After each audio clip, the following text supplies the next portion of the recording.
right, so Mobile Accessibility 101. I am Sylvia Pellicore, and I am at Ronak on Twitter. Put that on most of the slides, and I turned off notifications, so it's safe to tweet at me. And I want to talk to you a little bit about what accessibility is and what it means. And we're going to start with a story, because stories are the best way to go. So I cannot find my way out of a paper bag. I am genuinely like bottom 5% of the population in navigation. On not one, but two occasions, I have gotten lost inside a house. Not like a sprawling Biltmore style mansion, but a 3-bedroom ranch. One owned by my grandmother, which I had been visiting for many years prior to the getting lost incident, and one owned by my parents. On both occasions, I got up, went to the bathroom in the night, and became so disoriented that I could not find my way back down the incredibly straight hallway. So, I get lost really easily. And while it doesn't seem like a big problem, it is if you're going to leave your house. So I didn't get my driver's license until I was almost 18. I didn't drive regularly until my 20s because I knew if I got in a car and drove away from my house, I would literally be unable to find my way back. I didn't travel much. I definitely didn't walk around unknown cities without a lot of maps. I used to actually wear a compass around my neck, like a dork. And I tried all the workarounds. I had a big book of road maps in the car, but it turns out those are only helpful if you can read a map, which I can't. I would print like MapQuest directions, and that would be great until I missed a turn and then was just hopelessly lost. And then I got one of these, right? I started off with a handheld GPS unit when they were much cheaper than smartphones. But now I have Google Maps, and today I left Atomic Object and walked to CVS and back with the help of this, and I was not afraid. Mobile devices change lives. Now take that experience and multiply it by 20,000. This is Carolyn. She has a C4 spinal cord injury, so right here at the base of the neck. She was actually a circus performer and was injured in a trapeze accident, and she is now quadriplegic. So this is her using an iPad, and I want to show you a video of how she does that. So this is a piece from the Wall Street Journal. A wheelchair. Carolyn Piara was one of the first testers 3 years ago. She injured her spinal cord in 2005 from falling off during a circus act, losing all mobility from her shoulders down. If I'm turning left in the chair, I touch the left side. And on my phone, if I want to scroll to different apps or on the keyboard to different letters, I use the same left and right features of my chair to navigate the phone. Co-founder Mauricio Meza says it takes just 5 minutes to link the device to That the is hardware. a Tekla Shield, You the piece only of need hardware to charge she's it using once to- every few weeks, depending on how much you use it. Something we've tried to do is to leverage the technology that people are already using. So most people with disabilities or mobility impairment, they already been to a rehab center or have a power wheelchair. So we suggest they use the same kind of input method connected to our hardware. But for Piaro, it was a learning curve. She switches from driver to smartphone mode like this, with her head controls. So you can also have the whole video out and you can watch it, but that is magic, right? That is the difference between Carolyn being able to do her job, she's a writer and an editor, and being completely unable to do anything without assistance. Accessibility matters, and the things that we're building matter. All right, so what's your brief 30-second definition of accessibility? Accessibility means removing barriers. It's about letting people who can't use technology in the ways we do use it. So I cannot psychically communicate with my computer, and this does make me sad. So I use three pieces of assistive technology to allow me to communicate with my computer. I have a mouse or a trackpad, I have a keyboard, and I have a monitor. Sometimes people need a couple extra tools to communicate, and that's called assistive technology. And so accessibility is about making sure that we don't put up walls in the way of letting that assistive technology do its job. So This is from the Microsoft Inclusivity Toolkit. So disabilities can be permanent. So you can have one arm that makes a touchscreen slightly harder to use, though if you have a small enough phone, you can one-hand it. They can be temporary. You can have an arm injury. You can have an ankle injury. You can have all number of temporary disabilities. And they can be situational. And nearly everyone who uses a mobile device is in fact situationally disabled, right? Because people don't tend to use mobile devices when they're sitting in a chair with 100% of their focus on the device, definitely concentrating on what they're doing. They're holding it in one arm while they hold their baby, who cries whenever they put them down. They are trying to use their phone while they drive, very unsafely. They're trying to use their phone in a noisy environment. So when we talk about different ways that we can improve accessibility, understand that it's not just for users with disabilities, it's for everyone. It makes the experience a little better. So the biggest question I get when I bring up accessibility, especially to the business people, is I get some version of this face, and do I have to, oh my gosh, we might have to invest 5 whole minutes in fixing the labels. The answer is probably yes. So there are some legal obligations that could affect you. If you work for the government or build apps or products for government for the federal government, you are affected by what's called Section 508. That's a procurement law saying the technology that the federal government buys or makes has to be accessible. If you build things for education, for universities, for any sort of organization that takes a lot of money from the government, then they're covered by Section 504, which is kind of a pass-through of those rules. That applies to healthcare as well, because healthcare entities take a lot of money from the government in the form of Medicare payments and ACA subsidies. If you are a company that serves the public, or you're building products for a company that serves the public, if they're a public accommodation, they are probably also covered by the Americans with Disabilities Act, the ADA. And some very big, very kind of companies have been on the receiving end of some very high-profile lawsuits. So Target.com was hit by a lawsuit because their website was completely inaccessible to people with disabilities. They had to settle with the Department of Justice and are under a remediation plan. Netflix was sued by the National Association for the Deaf because they didn't have captions. Netflix argued that because they did not have any physical locations, they were an internet-only service provider, that they would not be covered by the ADA, and they did not win. So the reach of these things is bigger than you think. I mean, you should also, what? Wouldn't that mean all websites? Not all websites. If your teenage daughter runs a Justin Bieber fan site, she's probably not a public accommodation. The ADA has 12 classes of businesses that are public accommodations, but it's basically things that sell things to people, is what it comes down to.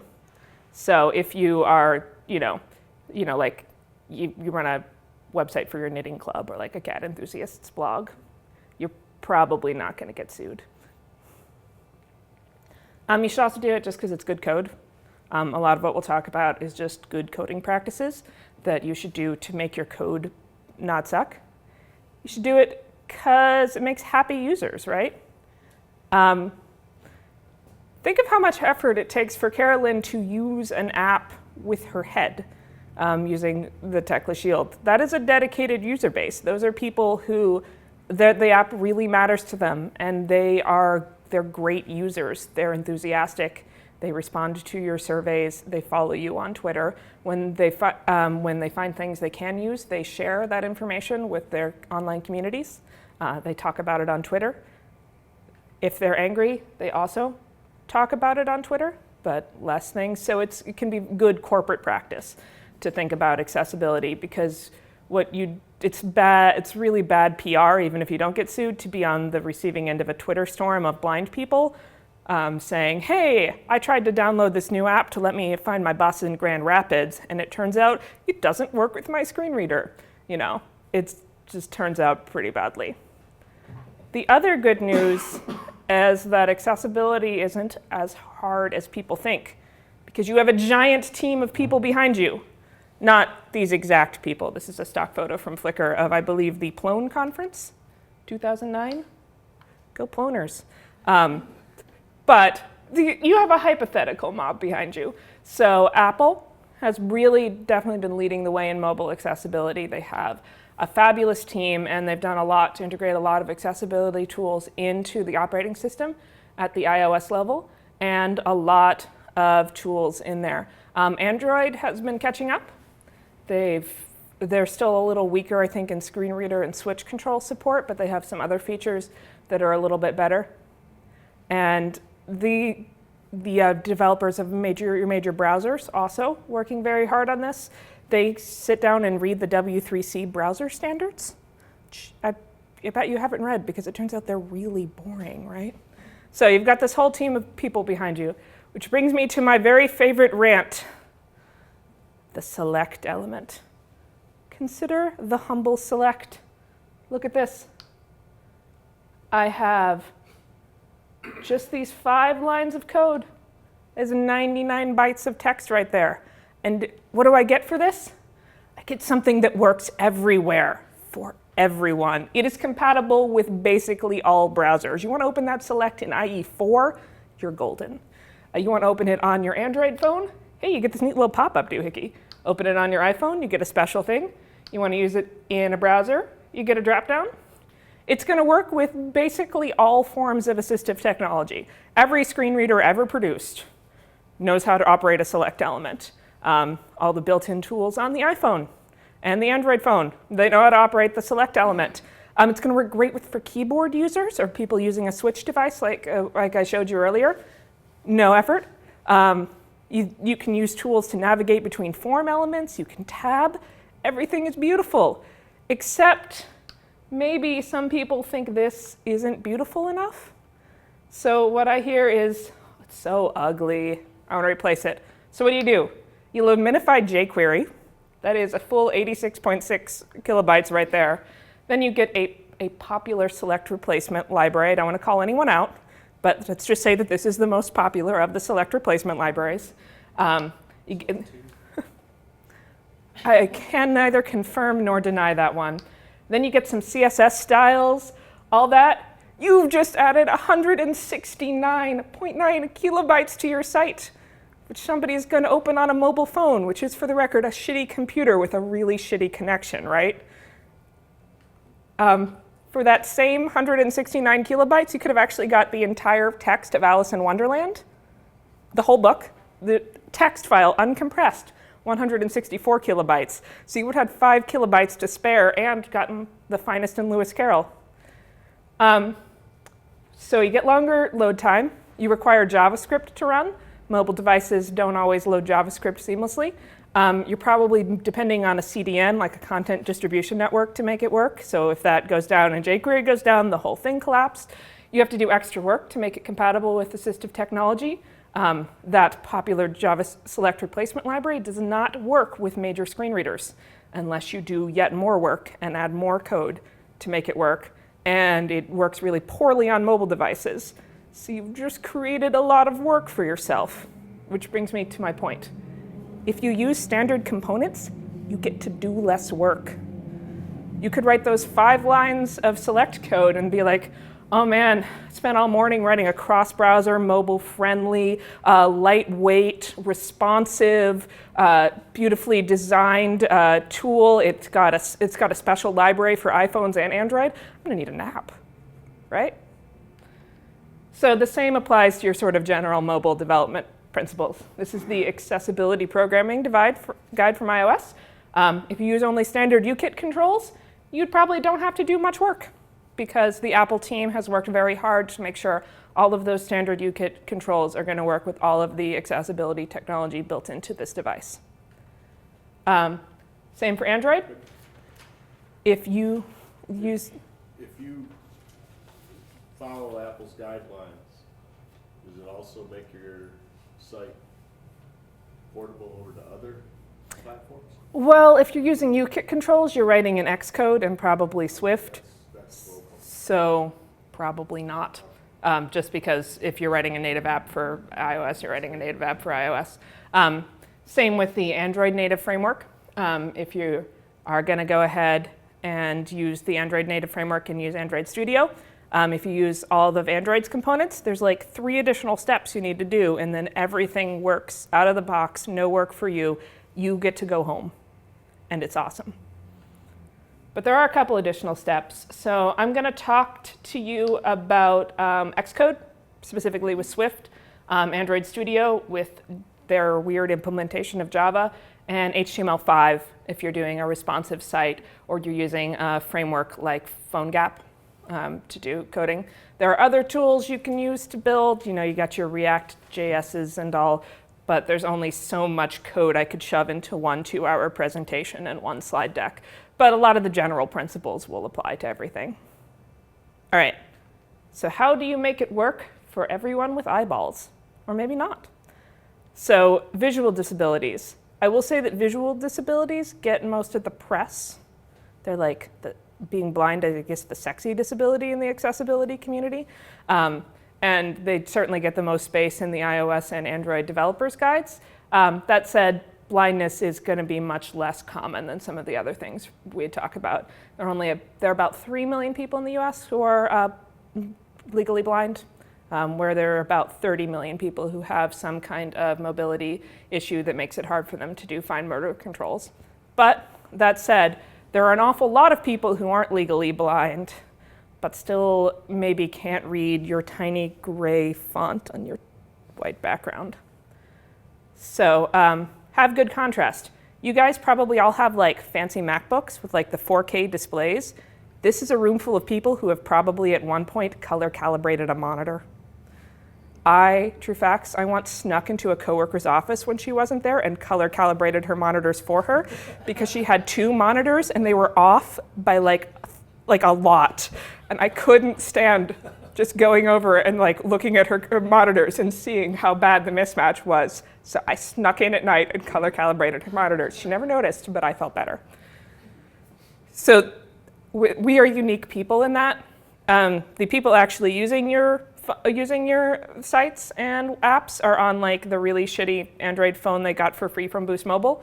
They're using their beautiful 4K display with the brightness turned way down because their battery's low, and they're also standing in the middle in a sunny room, They're kind of glancing at it one-handed. So the things that are readable to you are not readable to most people, especially people who have even minor vision degradation from age or just like me being born really nearsighted.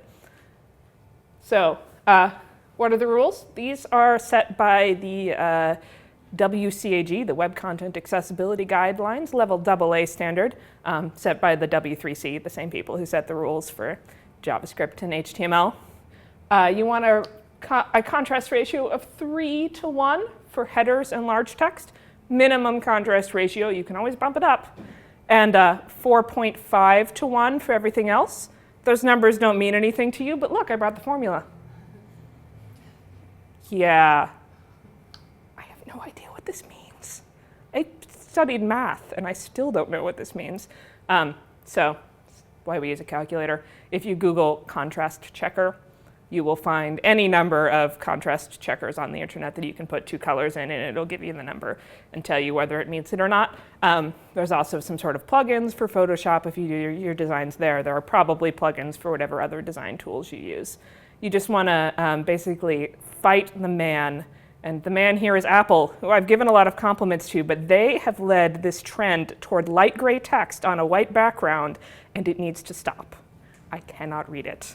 I complained actually this week to their accessibility email, and then they responded to say they would forward it to the people who made the decision. Everyone, please go home and write a letter to Apple saying, stop this nonsense. You are trendsetters, and the trend you are setting is terrible. All right, so you've got your basic minimum contrast. Maybe you've even slightly exceeded it. As you're doing your designs, you want to be thoughtful with color. So 10% of men in the United States are red-green colorblind, meaning that they cannot see the difference between the stoplight and the go light here.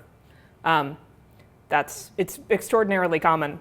And it's also extraordinarily common for designers who, statistically speaking, are not colorblind to make everything in their app so that the good button is green and the bad button is red. And there are no other visual clues as to what that means. So if you're trying to use green and red to distinguish things, it's a good idea to have like an icon, check marks X, something else going on. Also, please don't put red text on a gray background, both because you'll look like, I don't know, like it's like 1983, and because red looks gray to people with red-green color blindness, so it's going to be a little bit harder to see. Although you get a pass if you have really good contrast, and it's like a really dark red and a really light gray, then it'll still work. Please use text that human beings can see. So you got your big, clear fonts. Big is a somewhat arbitrary standard because phones come in so many different sizes. But you want to be in the realm of like your 18 pixels font, or would be a 12-point Times New Roman if you printed it and handed it in to your 7th grade English teacher. Somewhere around there is about as small as people are going to be able to see without hurting themselves. Please don't use weird fonts. Or if you're going to use weird fonts, go light, like one brush font per app, please, maybe for a header. Keep in mind that people my age and younger may not have actually learned cursive in school. It's really being phased out. So when you use cursive fonts, the youth, all those millennials you keep hearing about, like they literally can't read it. They got no idea what's going on.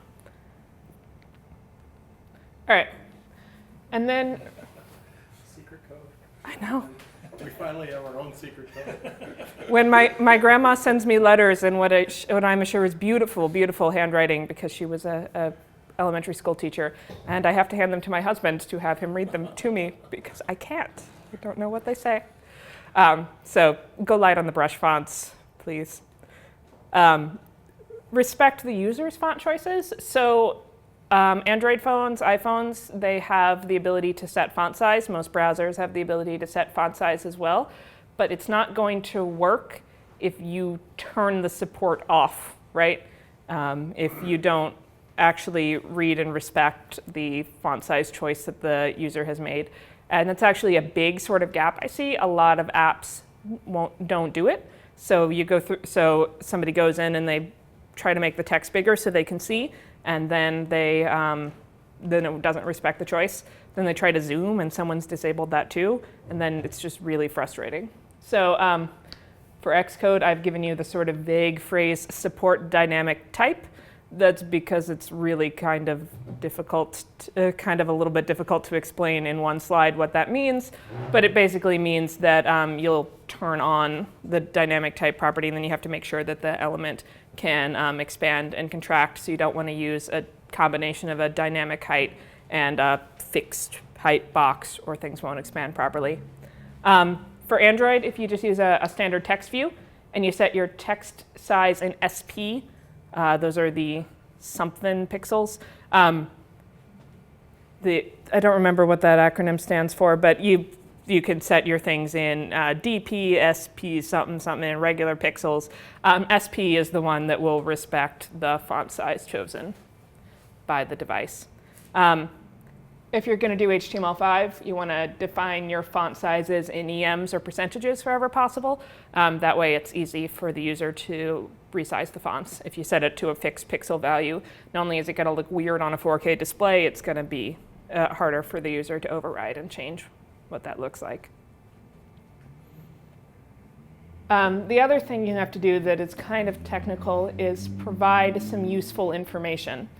So that's the exact phrasing from the Apple guide. So for people, this is for not users with low vision, but for users who are blind. If they're navigating your site or app using a screen reader, then they need to get some sort of bonus information about the things that sighted people can see. So basically, if you have an image and it is a button and that button says play, and you haven't actually marked, included play as a label to it, then somebody who goes to it, the screen reader will just say button. And that's like an exciting game of roulette. If I press this button, what will happen? Who knows? For Apple, you're going to provide labels and hints. I'll talk a little bit about those more in the next slide. In Android Studio, you're going to use the Android content description property for any of the images, image views, checkboxes, image buttons. In HTML5, you're going to do a thing that I'm sure you're all already doing, right? Which is labeling your forms with label elements and using alt text on all of your images. Definitely all doing that. I want to see a lot of nods in here. Okay. Yeah, all images need alt text. You can do an empty alt if it's a decorative, or technically you can skip alt and use role presentation, but I don't want to get too nitpicky. So in iOS you have two options for this. Android rolls everything into content description, but iOS has labels and hints, but they don't actually provide you any hints about what that means in Xcode. So here's the difference. Labels are always required. If it's a thing that does a thing, if it's an interactive element or an image, you need to have a label. And actually, Xcode's like Code Sniffer will yell at you if you've forgotten a label somewhere. The label identifies the object. It should be as brief as possible. So like play, pause, stop, toast, whatever's going on. You wanted 1 to 2 words. It shouldn't include the type of object, so don't say like play button, because the device is already going to identify the button as a button, and then it'll say play button button. And capitalize your labels, because that makes the screen reader read it better. It's better inflection with it if the word is capitalized. Hints are, yeah. Sorry, capitalize every word or just the first word. And you really shouldn't have more than like 2 or 3 words anyway in there. Hints are optional. They're just to provide more information where it's needed, and they can be longer. You still don't want to, this is not a place for like epic poetry. You still want to be in like the less than 10 words realm. And the sort of style is to begin with a verb. So if you have a button that, it's called play, but you want to provide a little more information about what's going on, it might say plays the current song or plays the next song to kind of give a little more. By default, hints are turned on when you're using VoiceOver, but users can turn them off when they feel familiar with an app and feel like they don't need them anymore. So it kind of gives the user a level of control of what's going on. Capitalize just the first letter? Just the first word. Just the first letter of the first word. Don't go all caps. That's why I was just curious. I never paid attention to if a reader actually screams that or not. It doesn't scream it, and anything that's in all caps is going to be treated as an acronym, and it's going to read it letter by letter.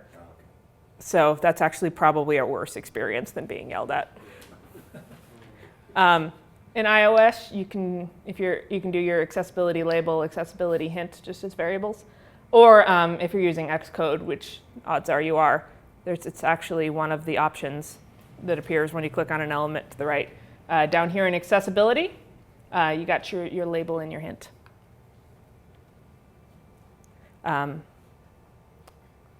This is a screen code from Xcode 4. This is the list from Xcode 5, so they're slightly different. But I think one thing doesn't quite match up. Not enabled versus user interaction enabled. So iOS adding traits right below hint and label. There's this collection of things called traits. Those are just sort of ways to tell the screen reader and the operating system in general what kind of thing it is. So is it a button? Is it a link? Is it a search field? Is it a keyboard key? It's going to treat the object a little differently. You can combine some of them. They would prefer that you only pick one of these first 4. So it's either a button or a link or a search field or a keyboard key. Trying to give it multiple behaviors just confuses the system. But you can definitely say it's a button and an image and it plays sound. Decorative elements. If you have an element that is purely decorative, it has no function, not like a disabled button or a thing that you're not using now, but like a curly Q up in the corner of your app or these exciting bubbles at the bottom of my slides. It's not adding anything to the function.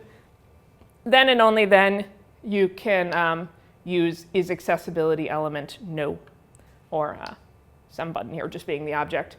So that just tells a screen reader to skip it. Any switch control device will skip it. Just basically it'll be like it's not there to assistive technology. I've seen a lot of people use this on disabled elements. Please don't do that, because the fact that there is a button that is disabled is actually really useful information. It says to me, hey, my form hasn't validated, I should fix that, versus, hey, I filled in this form and now there's no submit button, what the hell? So also keep in mind that not everyone who uses screen readers is blind. VoiceOver is also really helpful when combined with keyboard navigation or switch control. So sometimes sighted people will turn it on just to have better keyboard control, and they're going to be confused if there's a sort of clearly interactive element that's turned off. For Android, you get the exciting content description. This is a sort of combination hint and label. It is different than Android Hint, which is for placeholder text inside fields. So if you have a text field and it's got, like some placeholder text in it, that's what Android Hint is. So different than the iOS Hint. So here we got a pause button. It's ID SRC. And then string pause is just the description in it. Android wants you to lowercase them instead of uppercasing them. I don't make the rules, but so their style guide says, so we go. You can also, of course, set them programmatically if there's a button or an object or an image that changes. This is some really terrible Java, don't judge me. It's been a while since I wrote a lot of Java.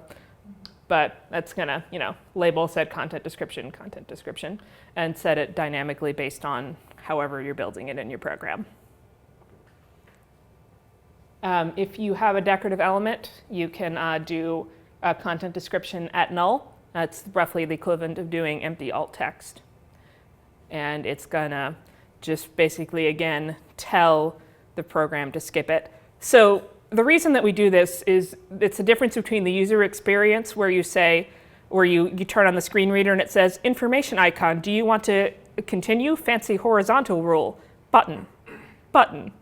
And one, where some things have labels that don't need them and some do, versus the experience where you turn on the screen reader and it says, do you want to continue? Submit, cancel. You want the buttons and the things that actually do things to have a good label or a good content description, and the things that don't to be skipped. And it just makes the whole experience a lot more pleasant for everyone. Field labels. If you've got a text view element, i.e. like a form element that you can fill in, and you've got a visible label, which is always a good idea just for usability. I know that Apple, again, curse you, Apple, has started a trend of having forms with only placeholder text. The problem is when you click into one of those fields and you start to fill it in, and then your toddler screams and you look over, and then you look back, you have no idea what you're doing anymore. All of your help text has disappeared and you're just left with a blank and perplexing form. You have to delete everything you put in there so the placeholder comes back. So visible labels, good job. For those, there is the Android label 4 attribute, and that matches to the ID of the field that you're working on, very similar to how it's done in HTML. This is Android XML. This is some Java I copied from the internet. We're actually a little beyond my Android development skills, but the internet assures me that this is how you would create views and programmatically associate things. And I'm going to believe the internet here. It seems like real Java to me. So when I do Android, I'm either using PhoneGap or XQ or just using the XML tools because it's been a long time since I wrote any good Java. HTML, again, I'm sure you're already doing this just for the people of the internet watching this, not you fine individuals. I want to remind you that when you have form fields, you need a label, and you should have a for attribute on the label that matches the ID attribute of the form field so that they are linked together. You can also wrap the label tag around the form field if you like to be a little bit more concise. I don't like to do that because when I do that, then the other developers who come behind me unwrap it and then break the connection. But if you can trust your developers to leave it like that, totally fine. And there are some other sort of weird label tricks that you can do for weird situations that will enthusiastically discuss with you after the session if you have questions. And then for images, you want alt. always, always an alt attribute. If it's decorative, you use null. Don't put the word null in there, but you just do open quote, close quote. All right, so that's all your people with visual disabilities, color blindness, low vision, blindness. If you're using your standard components and doing these things, there's a really good chance that your application is just going to work without you having to do any more work than filling in the label and content description, which Android Studio or Xcode are going to yell at you to do anyway. If you start building your own components, it gets harder.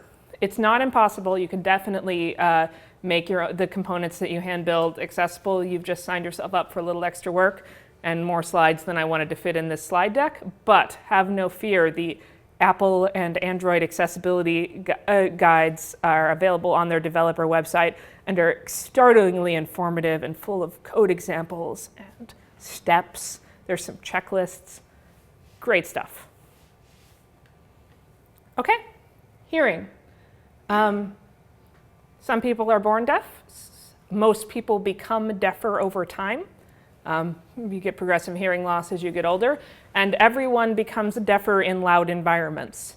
So keep in mind that not everyone will be using your app very quietly in a silent room.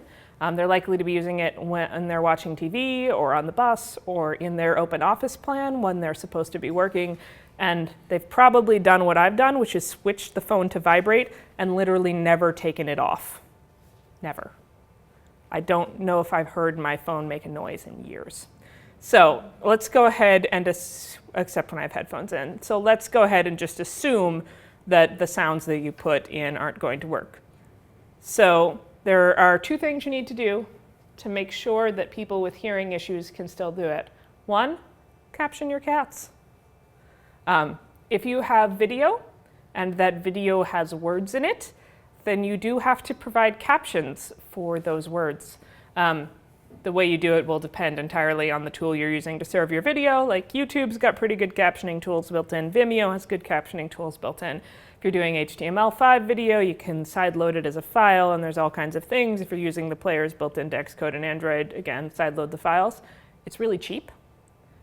It's not free. Automatic captions do not count. This is an actual screenshot of an actual video that Blue Cross Blue Shield of North Carolina had up before that I used in my presentation on why we should pay for a captioning service. Look at your help. Literally now you can link your data from hell. Healthcare apps. Maybe don't depend on the auto captioning. It's going to try. And this was the best possible scenario. This was a voiceover recorded by a professional voiceover artist speaking into a lovely microphone in a sound booth with like dampening. Anything that's a little more fuzzy, the automatic captions are going to get worse. The good news is there are legions of people on the internet who will caption your videos for you for basically no dollars. You're going to probably pay somewhere between $1.50 and $3 a minute to use any of the major captioning services, depending on what kind of turnaround time you want. So, in English. They do, there are services like 3Play Media is the one we use at Blue Cross, but there are others. And they basically do a combination process where they have automatic captioning and then they have trained captioners come through and correct. And they break it up and distribute it and they use contractors and it's a whole industry. So I'm not actually condemning you to sit in front of YouTube can captioning all of your videos, unless you want to. It's pretty cheap. Beyond that, if you have things in your app that make noise, and those noises are critical things to alert you, like, hey, your phone is about to die, the battery is at 3%, or, hey, the form you submitted is wrong in some way, or you tried to hit the pigs with your Angry Bird, but it missed. Whatever information you're conveying with your noises, you want some kind of redundant visual notification just so that people know what happened. All right, that brings us to mobility. This is the Tekla Shield, the device they were talking about in the video. It looks a little bigger than it actually is because of force perspective. It's actually about yay big. I don't have one to show you because they're $300, but they are small, basically Bluetooth devices that Bluetooth to your phone, and then connect to whatever kind of switch device works for you. They're really designed to work with electric wheelchairs. This woman here is using what's called a SIP puff switch. It's for people who don't have enough good head movement or arm movement to use any other kind of things. You control it by breathing, sucking in and pushing out. And it is entirely possible to control a smartphone with only that, if that's what you need to do. I will say iOS supports switch control very well. It's built into the operating system and support is very, very solid. Android supports switch control less well, leaning toward terribly. So if for some reason your app is targeting the mobility disabilities community, you're probably going to find a lot more iOS users. All right. But in addition to sort of really serious mobility disabilities, there are people who have trouble holding a phone because of something like Parkinson's or MS. There are people who have trouble holding a phone because for some reason Android phones are all comically giant. And you're like doing this and you're trying to reach with your thumb, but it's not going to happen. There are people who have difficulty using phones because their phone is actually comically small for their giant sausage fingers. It varies from person to person, but everyone has some mobility problems sometimes, which is why you should assume that it's being used by a cat, right? You want to have big clickable buttons so that with that cat paw, our poor kitten user can hit the button you need. Basically, you want to make your controls people-sized. So an adult human finger is about 16 to 20 millimeters in diameter, depending on what size fingers they have. The pad of the finger, which is realistically what they're going to be using to control the device, is 10 to 14 millimeters or so across. That means that buttons that are 10 to 14 millimeters across are kind of frustrating to hit. Buttons that are 16 to 20 millimeters across are a little bit easier to hit. Anything bigger than that, you're golden. Literally anyone can use it, including people using an actual sausage to control their phone because they've got gloves on. Styluses don't get you an exemption from this, by the way, with the exception of the Apple Pencil and the Microsoft Surface stylus, both of which are very, very good because of a lot of hardware stylus integration. Most styluses aren't any more precise than a human finger. So there's a lot of conflicting advice on this from various sort of style guides and things, but your basic advice is your controls need to be at least 9 millimeters across. On a smaller phone like this, that is 34 points, not pixels because, 4K displays or high density displays, but 34 points across is going to get you to about 9 millimeters. There also needs to be at least a few millimeters of space between the buttons, or as you go for them, you're going to hit the wrong things. I see this a lot in things to close that really annoying window about subscribing to your newsletter. For some reason, the X is always this small. I don't approve. The other way this comes up actually is links, like text links in your page, if your links are very small. So for example, if you have like something and you have source and it's just an X inside parentheses, I see that on social media all the time, and the letter X is the only link, that's too small. The touch target is really too small to hit. So if you have words that are linked, you want to make sure it's an actual word of several letters long. Possibly one that conveys some information about where you will go if you want to be really smart about it. As much as your setup will allow, and I know that sometimes if you're, say, building Angry Birds, this isn't possible, you want to avoid fixed orientation. It's tempting to say, my app, I figured out how to make it work in portrait. When somebody turns to landscape, the whole thing goes wonky. I don't want to deal with it, so we're making it stuck in portrait. But many people mount their phones, right? They'll have a phone or tablet mounted to an electric wheelchair. They'll use it on a stand, or they'll use like a strap that holds it to their hand because they shake. For those people, it's really, really hard to turn their phone, so they have to, do this. It's an opportunity. I know. Like a mount that can turn on voice. A motorized turning mount, yeah. So as much as possible, if you allow people to choose portrait or tablet mode. It's going to be a better user experience. It's also just going to be a better user experience for people holding their phones, like this, where portrait is natural, and then you're like, oh, it has to be horizontal. Now I gotta like hold it like this. It's weird. My grip isn't as good. So let people choose the paths that work for them. As much as possible, you want to provide an alternate path for anything that is physically difficult to do. So if, for example, you have an input where somebody can write, like take a stylus and handwrite in things, and then you've got some like super fancy handwriting recognition and it converts it to text and it's awesome. That is really awesome. Definitely keep doing that. It's a great experience. But also have a way to turn the keyboard on, because somebody using like a SIP puff switch is not going to be able to handwrite. It's just not a thing they can do. Someone with a motor, Parkinson's or a shake of some kind is not going to be able to do it. Like, it's just not going to work. Also, someone who's lost their stylus, probably not going to be able to do it.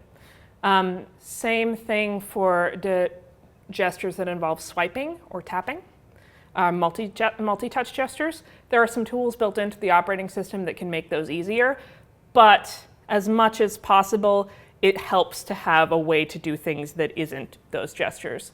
So again, a lot of it's going to depend on the needs of your app. You know, if you've got like a Maps app with a lot of swiping and zooming and all that stuff, that's really sort of native to the functionality of it, and it's going to work a lot better that way. But if you have like a bank app, and inexplicably, instead of pressing a button to get your balance, you have to like swipe left and right, one, everyone's going to be confused, and two, it's physically difficult to do.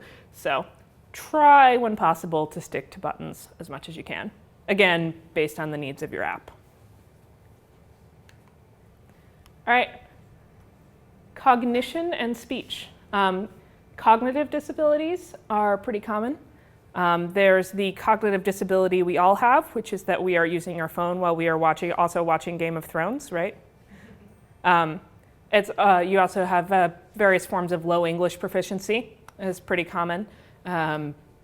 People have text disabilities like dyslexia that find it difficult to read, people with various cognitive impairments of all kind, and speech impairments. So how can you help out those people? You can use plain language. This is just good business practice. Here's why.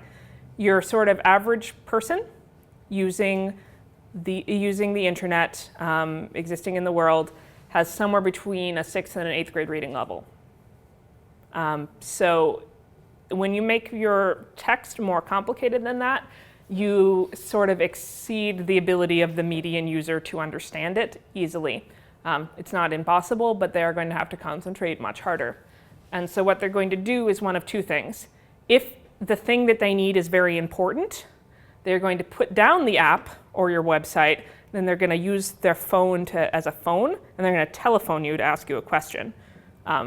Banks hire you guys to build them apps so people will stop telephoning them, because it's just extraordinarily expensive to have people, actual humans, on the other end answering their questions. So Blue Cross has had experience with this. Sort of our big example is we used to send out a letter when if your doctor was leaving the Blue Cross network. The most common reason was physicians leaving a joint practice. So we would send a letter saying, your doctor will no longer be covered, but you can continue coverage under these special circumstances, blah, blah, blah, dense legalese. It's on about a 13th grade reading level. Everyone who got the letter panicked because it was a terrifying official letter from their insurance company saying something about how they weren't getting coverage, but they didn't know what, and they called us. Like basically everyone who got this letter and opened it called us. The plain language team came through. They hit it, edited it. We have a plain language team. They're awesome. They got it down to a 7th grade reading level. They made the font size big enough that a regular human being might actually legitimately be able to read it. Before it was so small. They put like a little sidebar with the takeaways. When we started sending out those letters, our call volume on that particular letter dropped by 80%. Just by making things clear enough to understand, people stopped calling us to ask us questions. And that's a no-cost thing. It's the same number of pieces of paper that we're printing and mailing. So it saved us a lot of money. And as much as possible, you want to do that. Similarly, you guys got some UX people somewhere in your shop. They're very lonely. Go talk to them.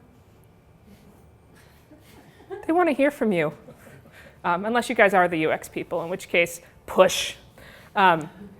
Again, as much as possible, you want to make your phone application simple and intuitive and easy to use, and do user testing and all those things that you've heard people preach to you about before, because it'll improve your accessibility for people with cognitive disabilities, especially older users. It'll also just make everything a lot easier to use.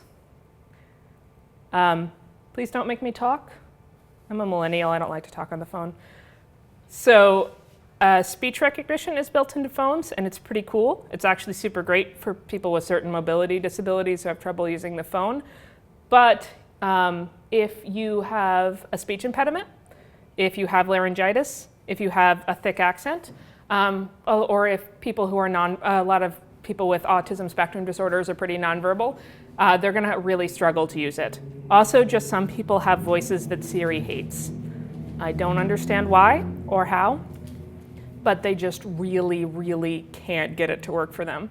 So if you're providing voice input, which is again a nice feature, please also give me a way to type in text so that everyone can use it, including, and this is key, people currently standing in the line at CVS who just feel weird about yelling at their phone.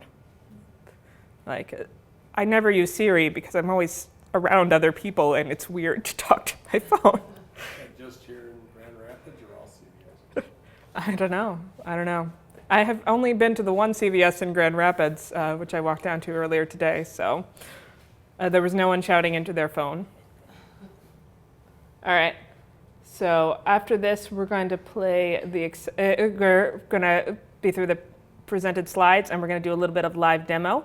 Live demo means things might break, so I'm going to request your forbearance as we go, but we're going to make it happen, and it's going to be awesome. As I pull out the phone I'm going to demo on, please take a moment to enjoy this beautiful list of references. You can scribble down the bit.ly links, or I'm sure they'll post the slides afterwards. That's going to be a lot easier for you. But these are the iOS accessibility guidelines as provided by Apple in their developer tools. They are dense as all get out. They're really hard to read. I'm just going to go ahead and say that. But they're informative. Same with the Android guidelines. They're actually a little less dense, a little more readable, a little more plain language, and they have a really good sort of checklist that you can use. The BBC mobile accessibility guidelines are really easy to read and wonderful. This is a style and code guide for BBC people who make mobile websites or mobile apps, and it's great. It's like segmented, it's easy to read, it's got advice on everything from touch target sizes to labels to all kinds of stuff, and it's written in a language that designers and coders will really understand, so I heavily recommend it as a reference for people in your office. And then for your in-the-weeds developers who have tried reading through the iOS things and are still confused, I recommend the DQ blog. DQ is a consulting company that provides provides accessibility consulting services, which they will cheerfully sell you. But in addition to that, they give away for free a blog where they talk a lot about mobile development and mobile accessibility. And they have great resources. They have code samples. They have apps, which I'm actually going to show you here. And those apps are open source, so you can look at the code as well. And just like great kind of code bases to take from. So I highly, highly recommend that you check them out. All right, now we are going to live in the dangerous world of live demo land. Live demo land. So this is a Samsung Galaxy S5, which I am trying very hard to mirror to the screen. And it uses Android 5.0, i.e. Lollipop. Please keep in mind that anything that I show you is specific to this phone and this Android operating system. The features should be broadly similar across them, but because Android has a lot of fragmentation. Come on, you know you love me. Beautiful. We have achieved casting victory. A device fragmentation, you may not see it.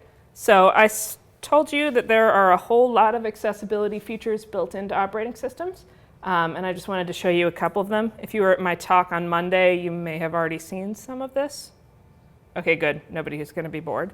So we're going to go here into our, not Google settings, but our regular settings. And then way down at the bottom of this list is accessibility. That circle there is just, I've got the developer touch target turned on so you can see what I'm doing. So these are your accessibility tools. One's for vision, hearing, dexterity, and interaction. This I want to show you because it's really cool. iOS has a similar feature called Touch Assistant. And I think I actually like it a little better. Unfortunately, AirPlay and my computer and VoiceOver are having some sort of sustained disagreement. So I will pull out the iOS device and try to cast after this, but I make no promises. But the assistant menu, thank you, is basically this little box that appears in the corner of your screen. You can move it. And what that does is give you the ability to do some things that might be difficult to do because your phone is mounted or because you have trouble hitting buttons or for whatever reason. So the buttons, home, back, notification panel, if you have trouble swiping to pull that down, it's just basically allowing you to tap to do, come on. Okay, there apparently are no more options. To do things that might be kind of hard for you to do. This is also how you turn on a little like trackpad-y cursor, which will work with like 3 Bluetooth mice that happen to interface with this, but also works well with switch control devices.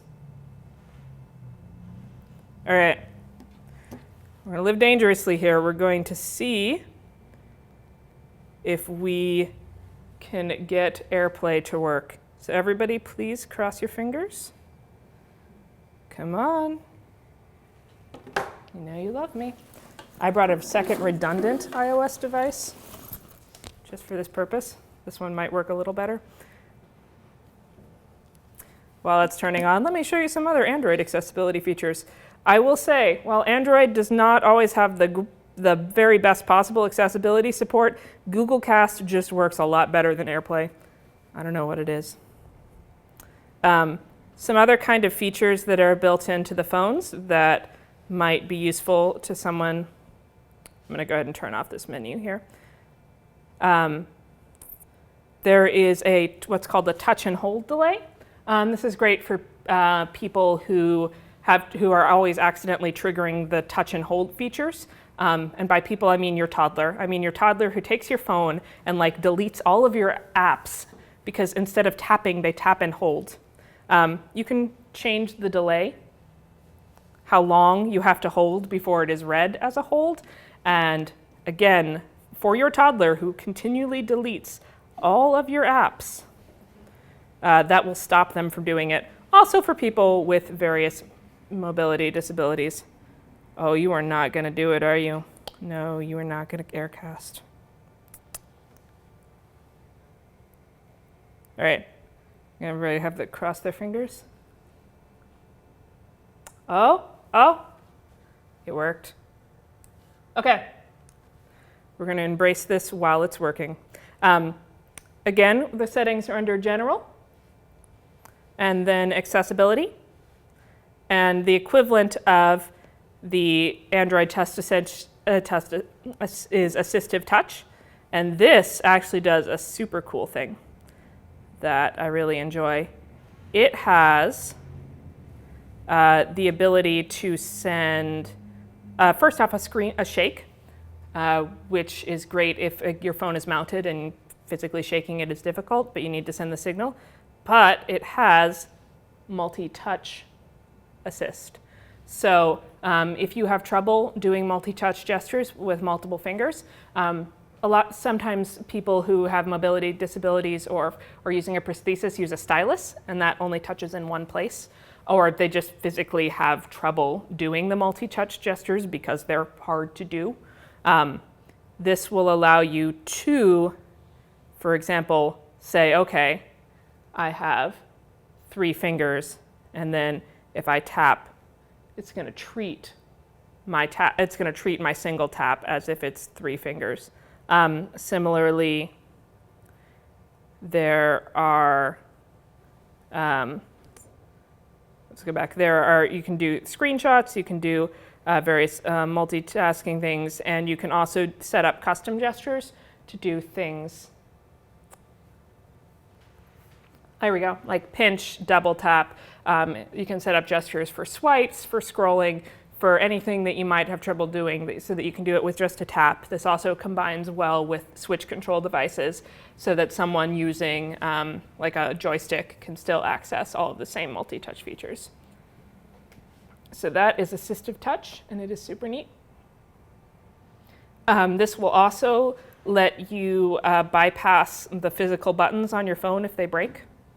But you're 6 months out of getting your contract replacement, and you just don't want to spring for it. You can use either the Android or the iOS to replace your home and power button, and then you'll never have to worry about it again. We were talking about toddlers earlier and the importance of the touch and hold delay. There is actually a super secret feature built into your phone, buried deep in the accessibility options, that you don't know is there, but makes life with a toddler much easier. And it is called guided access, or interaction control, on Android. And it's a terrible name because it doesn't tell you what it does, but what it does is magic. I'm just going to let that Android phone think. So guided access, when you turn it on, you can set a passcode. I'm going to here set one. I'm going to here actually set 111111. Maybe pick a better passcode than that. Your toddler's not that dumb. You can also set it up to work with Touch ID. And then, if you go into an app, say into this awesome DQ University app that I was telling you about before, and you want to hand it to your toddler and say, you can play this for 20 minutes, but for heaven's sakes, please stop tweeting about your flashcards. What you do is this: triple tap. Oh, not double tap, triple tap. Turn on guided access, and you can block. I've already set this up. You can draw areas on the screen that are blocked out. So I can tap here all I want, and I'm not going to turn that button on. So if there's like a feature of the app that you don't want your kids to use, you can block out areas of the screen. It also disables the buttons.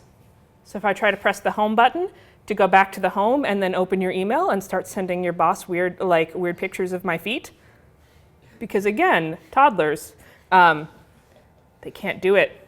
It's locked. And you can also set a timer so it'll turn off. And to actually disable it, you have to enter that passcode. And now my phone will work normally. And blocking off areas of the screen is super easy. You can draw shapes. They'll sort of appear. It's awesome. The Android phone, if it ever decides to stop being pixelated, does roughly the same thing. It actually uses this. I'm pretty sure that they just copied that feature. That was the interaction control? Interaction control, yes. It is under dexterity and interaction. They've buried it with the mobility assist features. I don't know why. I feel like they should advertise it more. 5.0? It's 5.0. You've probably got it. I can I come. got 5.1, it's dramatically different. It's actually probably not 5.1 so much as that I have a Samsung Galaxy and you have a not Samsung, and Samsung has an exciting special Android flavor like all of the Android people, because no one will just use vanilla Android. I don't know why. It would make all of our lives easier as developers. Okay, now we are going to do something that will almost undoubtedly break, but I want to show you how VoiceOver works. So VoiceOver is the screen reader built into iOS. In Android, the screen reader is called TalkBack, and it is not quite as good, I think, although it's come a long way. The sort of your biggest weak point with TalkBack is actually Chrome. It's the same on Windows and Mac. Chrome has a really bad accessibility API. It doesn't report out enough information for screen readers to be able to accurately interpret that. And so because of that, TalkBack with Chrome or JAWS with Chrome or VoiceOver for Mac OS with Chrome are all gonna really struggle.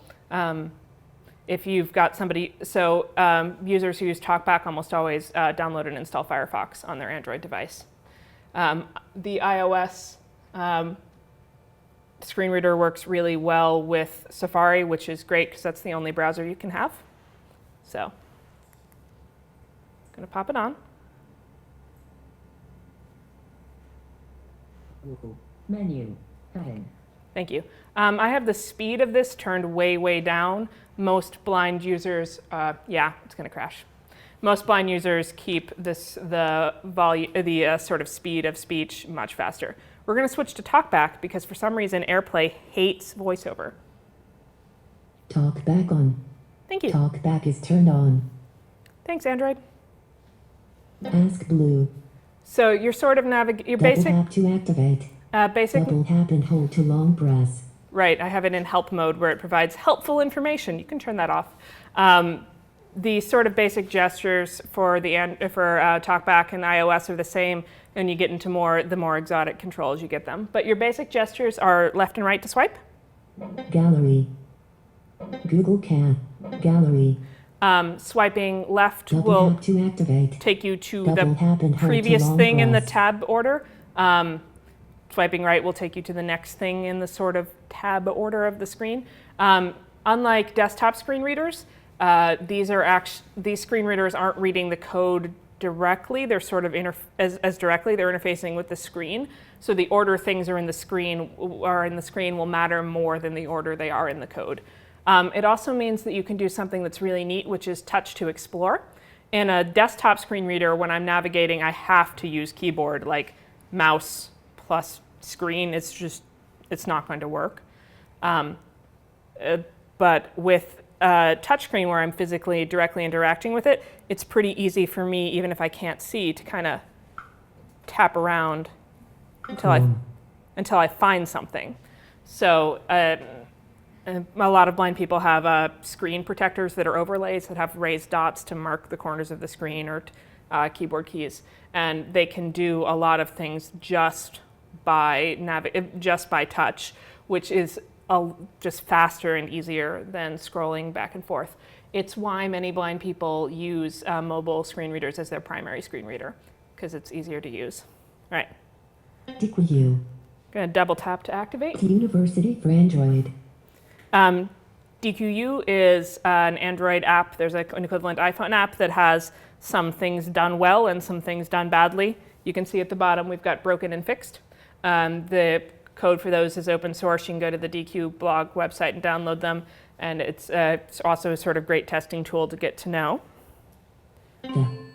Edit text. Object is a subclass of the text view. Object that is. Note the pause before edit text and text view. When you use special formatting, there are inflection changes to do it.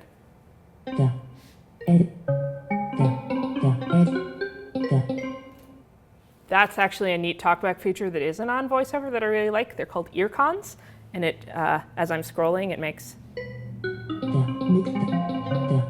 It gives me noises to let me know where I am. It's a super neat feature. The sort of other way people browse and interact with screen readers is to do this. On iOS, the gesture is to take two fingers and turn them like this. It's called the rotor, and it's kind of like turning like an old-fashioned washing machine button. On Android, the gesture is an upside-down L, so up and then right quickly. Touch the screen and explore in a circle to find an item, then lift to activate. So what this will let me do is navigate in different ways. So by default, I'm navigating by block, but I can. Default. Characters. Words. Lines. Cancel. Words. I can, for example, say I want to navigate by word. Edit text. Object. And it will change the speed. Navigating by word slows you down. Touch the screen and explore in a circle to find Thank you. item. Sort of Lines. more common is to say navigate by line, by words, by paragraph, by pages. Cancel. Or if I were Text. in Object is a subclass of a the web page, you would see that text view. the contextual menu would Object that is change. configured to be able to be edited by users. Thank you. A thin veneer is overlaid on a text. I spend a lot of time listening to the screen reader, so I just ignore it and talk over it, but stop me there. Is to navigate by links or by headings or by sort of HTML5 navigation blocks. So as long as you're making your links links and your buttons buttons and your headings headings, then people using screen readers or using touch controls or assistive tech of various types will be able to quickly navigate to your page, which brings me right back to my rant about the select element. The same thing applies to all the other thingies you do with HTML. Please don't make your links by wrapping things in a class with span and then applying an underline with a dot and then like putting a JavaScript watcher on them. Shame. Shame. As much as you can keep your code semantic, you really increase the chances that tools like this will be able to work with it. And you also increase the chances that people will be able to open and use your web page. All right, we're going to, The Thank you. text. Object is a subclass of the we're going to turn TalkBack back off because it is really talkative. With a default Android phone, you have to actually get an add-on called BrailleBack to work with a refreshable Braille display. iOS devices will work with one out of the box. It's basically a small Bluetooth device. They can be really small, they can be larger, that has a Braille keypad on it, so 6 dots and a Braille pad, and then a Braille display with dots that kind of pop up and down from the screen.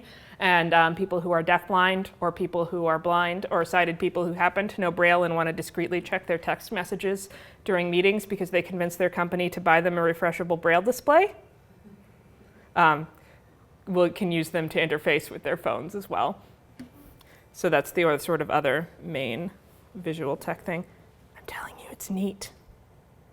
Not that I ever check my phone during meetings because that would be disrespectful. The other settings that are here are some things I talked about that I don't necessarily need to go on with you. Notification reminder is what you should do if you pick up a friend's phone and they've left it unlocked and you just want to prank them. What notification will do is beep at set intervals to remind you of any unread notifications. And you can turn that on, and you can set that reminder interval down to like 3 minutes. And then their phone will inexplicably beep every 3 minutes, and they'll have no idea why. Just saying. Also useful for blind people who don't necessarily know when they get notifications. This is a neat feature that is Android only. It's called color adjustment. I'm not going to demo it because it does a forced screen rotation, which breaks the casting. But what happens is when you turn this on, you're given a sort of palette of little color squares ranging between kind of brownish green to kind of reddish purple. The colors that people who are colorblind most often have trouble identifying, and you have to put them in order by their color. And based on how badly you screw up the order, it judges how colorblind you are, and will actually adjust the display of your phone to play nice for example, emphasize reds and make them deeper so you can see them better, or to cast your greens blue so that they're more easily distinguishable from reds. So it actually sort of changes your phone altogether. Oh, thank you. So that you can color adjust. Negative colors looks really cool, but it doesn't cast. So we're gonna just hold up the phone here. Negative colors is just basically makes your darks light and your lights dark, and can be easier for some people who have various visual disabilities to see.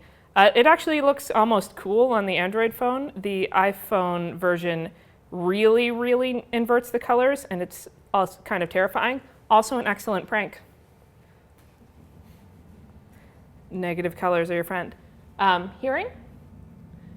Flash notification. I would not recommend you turn this on because it's actually super terrifying. So what happens is you turn this on because you're testing it, and then you forget it's on, and you set your phone down, and then somebody like tweets at you, and all of a sudden the camera flash flashes, and you scream and drop your phone. Purely hypothetically. But basically, flash notification, and there's a similar feature for iOS will flash the LED flash when you get a notification. So if you can't hear the buzz. Hearing aids, there's not very good Android hearing aid integration. iOS has really, really good hearing integration for the made for iOS ear hearing aids you can buy, which I'm sure there's a ridiculous expensive premium on. So deafness varies from person to person, your level of deafness and what sounds you can and can't hear. So, you'll hear, maybe you hear higher pitch noises better, maybe you hear lower pitch noises better, maybe you hear mid-range noises better. So when you get a hearing aid, your audiologist basically makes a graph of how you hear and adjusts the hearing aid for you. With the hearing aids that interface with iOS, the hearing aids will feed that information back to the phone, and the phone will adjust the sound profile so that it works better with your hearing aids. It'll also Bluetooth the noises directly to the hearing aids so that you can keep the volume up and it'll only be in your ear versus blasting everyone around you. Subtitles we already talked about. This is an Android feature only, which is kind of neat. It's called the baby crying detector.